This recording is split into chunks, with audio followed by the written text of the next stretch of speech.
Hey, welcome back to the channel, man. So they saying that somebody got the Young Dolph footage and they've been going around town showing it to everybody and anybody, man.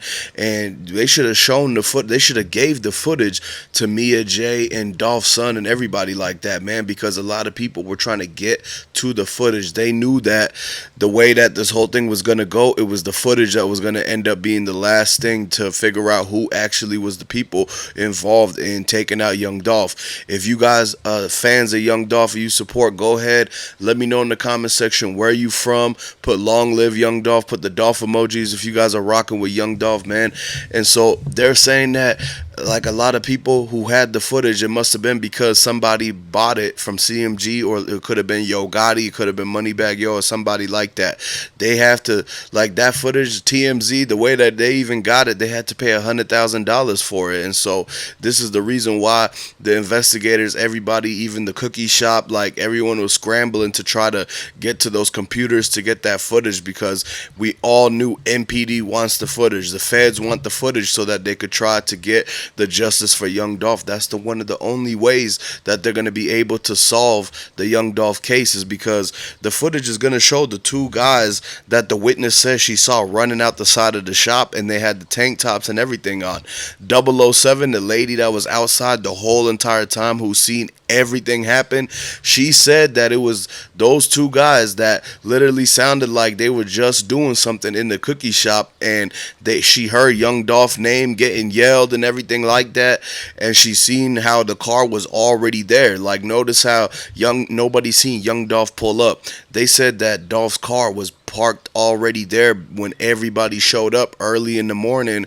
By the time the cookie shop and all the other businesses were open, the cars were already there. So people already have been inside the cookie shop waiting for some type of thing to go down. And this is why they can't confirm the time that Dolph actually got there or anything like that. It would all show in the footage. That's why the footage is very important, and we all need to see it. Like, what would you do with the footage if it was you? What would you do in this whole thing? Let me know what you think about it, because they're saying that the footage had to have been bought by somebody, and clearly the people who's in the footage that would be in trouble if it came out and it would show literally the fact that that black Bentley with Black Youngster, Moneybaggyo, Big Jook and everything.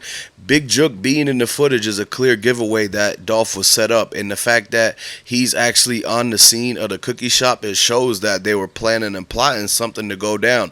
They knew Young Dolph was supposed to do the turkey drive at that cookie shop, so what they did was already spread the word about him being there, and they try to basically get the money on his head lined up and have people already waiting inside the shop. Everybody was working with each other. Everybody was in on it, man, because it was like the whole cookie shop and them, they wanted to be on Yogotti's side. Like, when you look at the way that they was treating Dolph when Makedas Raven ran out that like shop and she tried to take the video of Dolph, it was just for clout, man. It was just for clout. They didn't really like Dolph like that. A lot of people was hating on the low, or jealous, or envious, or greedy, because they wanted to use Young Dolph and use his spotlight and everything so that they could make more bread or whatever like that. Have people come to the cookie shop. They were trying to have Dolph say like, oh, they're hot and fresh out the oven, and then he's trying to tell them, why are you filming me? You should be filming your sign with your logo on it so they know where this place even is.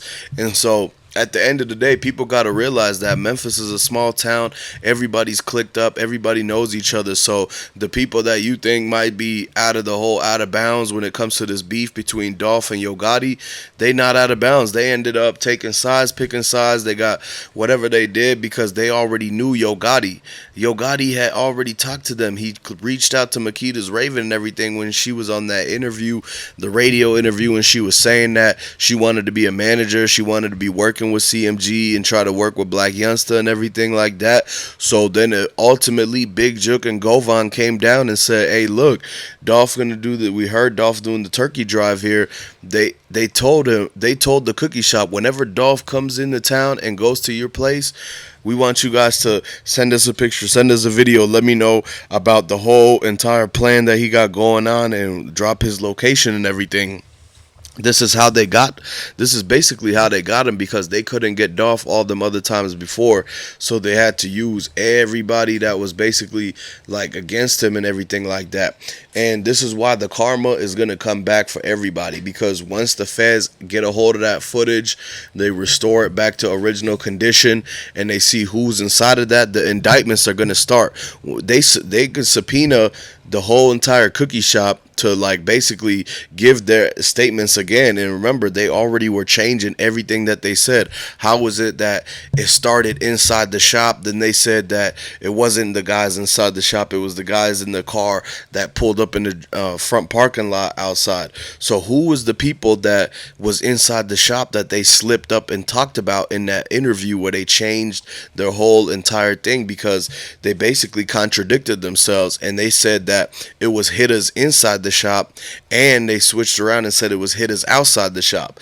A lot of people, when they nervous and they hiding something, they're going to slip up and tell a lie and tell something too much, or they might actually give away the real deal spiel of what's going on. So the way that they said it was hitters inside the shop that took out Young Dolph, then when they got questioned about it, they quickly changed the answer and said it was outside the shop.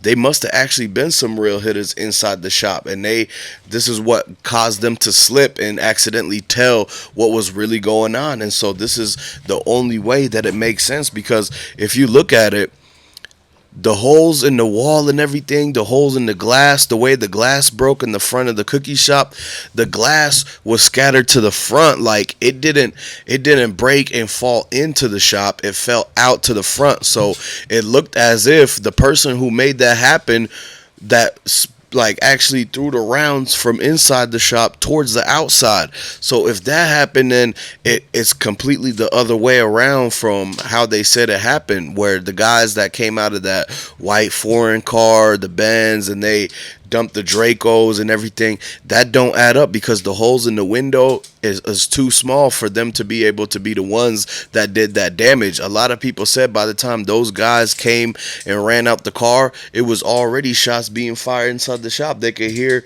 50 of them. And 007, the main witness that seen everything, she said it was right after that that the guys walked out the side of the shop, and they took off masks and everything and put them in their pocket, and then they walked into the Family Dollar, acted like they was about to get in line. And she said it was suspicious because it looked like they were reaching in the waistband and just had put something away, and then all of a sudden they hop in line at Family Dollar, but they didn't buy anything. They didn't have any items that looked like they just shopped in their hands. And so this is what made her realize that those are one of the guys that got away. And so she said they hopped into a car that was already waiting on the side of the Family Dollar. It could have been like Raven's boyfriend or anybody. Like they said, they saw 901 Trigger Trey's car riding in the area, parked right by the Family Dollar. So somebody was already knowing to pull up and pick up the dudes who was going to run out the side of the cookie shop so they could try to get away. And so now the karma from Young Dolph is all going to come back towards them. Everybody that had a hand in this, something to do, they're basically all going to get caught up one by one. They're telling on each other right now. The feds aren't playing. They're giving out a lot of time. And the judge, she's getting everybody in that courtroom. Everybody's going to be there for that Young Dolph trial, including Yogotti, Moneybaggyo, and Black Youngster. Even though CMG broke up and everything like that, and they're about to be watched for the RICO, they're bringing them in together because they have to tell their alibis of where they were that day, because they're the main suspects due to the beef that Dolph had with Yogotti. Everybody knows this, including the feds and everybody. So there's no running and hiding from it. We're going to see exactly what's about to happen, and let me know what you think is going on, and let me know if you rocking with Young Dolph.